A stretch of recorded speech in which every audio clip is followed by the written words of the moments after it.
Hi, Russ Gosselin here, and welcome to another episode of my channel here on YouTube. And what do we have at the table? We got the Revell 196 USS Constitution. I know I mentioned I had the Cuddy Sark, and the Constitution has cannons. They go boom. The Cuddy Sark carries tea, and apparently wool from Australia.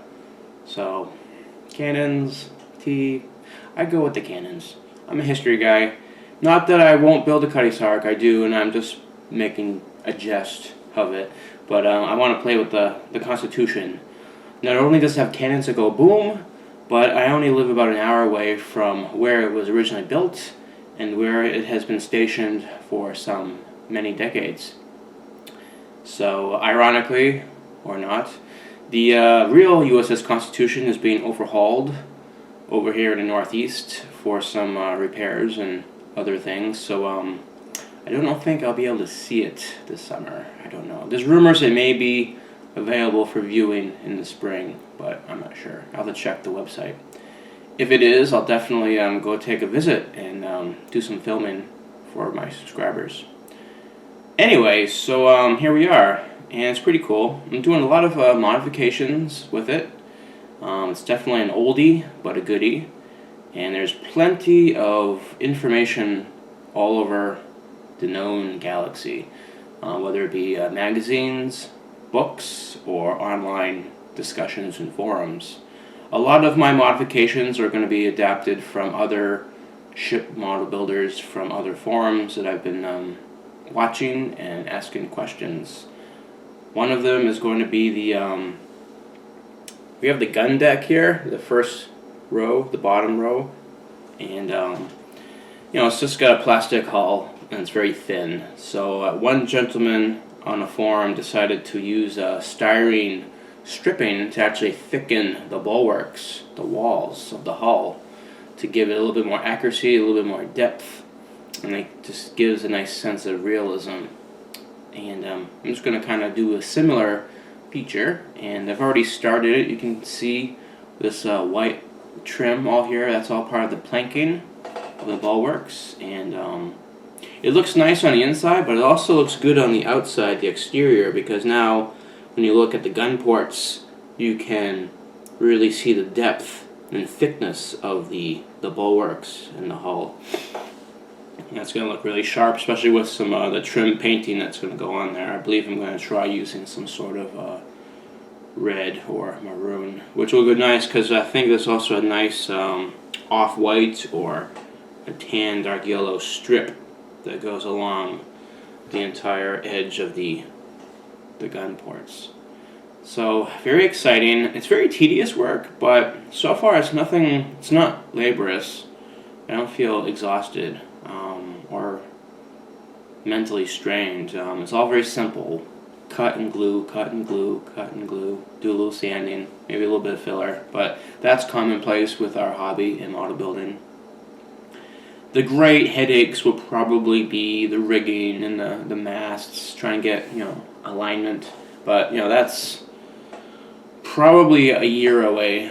I don't know. Most ship models take years to build, so I'm not, I don't claim to be any great ship model builder, but it'd be nice to get it done sooner than later. I don't want to keep you guys all waiting with anticipation.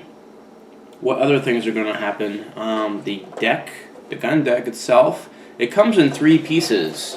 So you got one out in the stern, midships, up in the front. So I'm going to have to glue all those pieces together, and then I'm going to have to fill it to cover the seams. And it's got raised grain, and there's been a lot of discussion about how to deal with that element. I do realize, yes, there is a aftermarket wood deck for this kit. I'm gonna wait and pass on it. I think we're gonna purchase that for my CSS Alabama, which I also acquired just recently.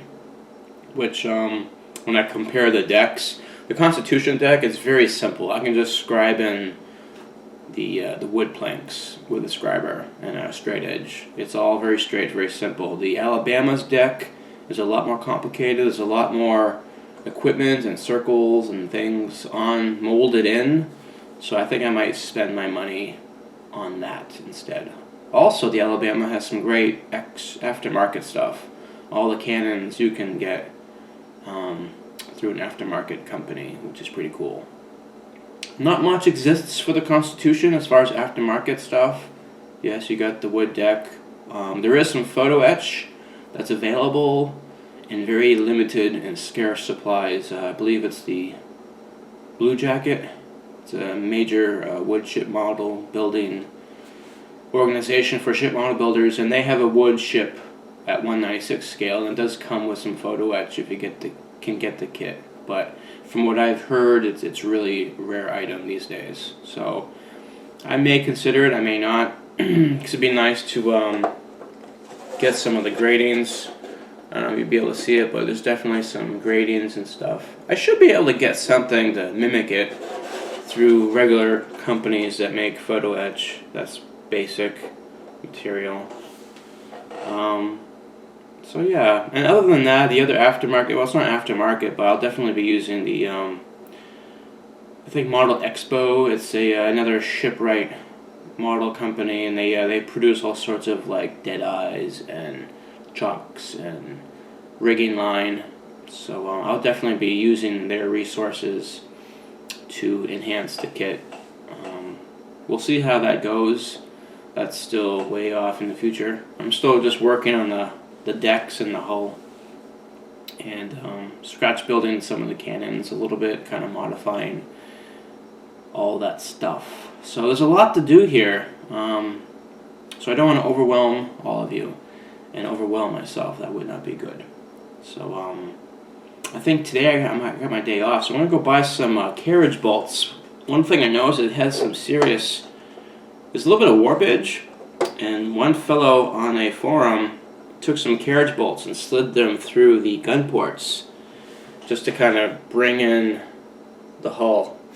I'm going to do the same thing, especially when I finish off my, I have some stripping that's going to go underneath, and it's just going to go right over the edge of the deck, so to kind of tie it all in together. So I'm going to have my hull really clamped so that I get a nice perfect edge work when I set it, when the glue sets. So that's all I have to say on the Constitution. This will be a long-term build. So this could take a year, it might take 2 years. It all depends on the mood and my enthusiasm and how simple some of the stuff is going to be. Like right now, it's all scratch building, it's all basic stuff, at least from my perspective. But I think once I start getting into the rigging and all the intricacies of how a ship works, that's going to take a lot of time. I sailed a little bit as a kid. I can tie a few knots. I could sail a basic sailboat, but really when you do all the rigging, you really kind of have to get really invested into the nautical terminology and really all the intricacies of how a tall ship of that period operated. So it's not just model building, but you're almost becoming a seaman, a sailor of the seas. Arr. Cool. So I've spoken enough, and got any comments and questions? I know Classic Plastic, he's mentioned that he has this kit and will be building it, I believe, as some sort of like once he's retired, which I guess is coming next year. So if you're watching this video, I think I'll send you a shout or a PM to check on my status so that maybe you can get some notes or some ideas for your build. Yeah, so definitely this is a different journey from building a Tiger tank or a diorama or an aircraft, but this is all another avenue of the model building hobby, which is great, and I think it's really nice to have it on my channel as another way to show that ever expansive hobby that we're all into. All right, so you guys have fun here over on YouTube. Have fun, stay modeling, model on, And I will see you guys here again sometime in a not so distant future. Take care. Goodbye.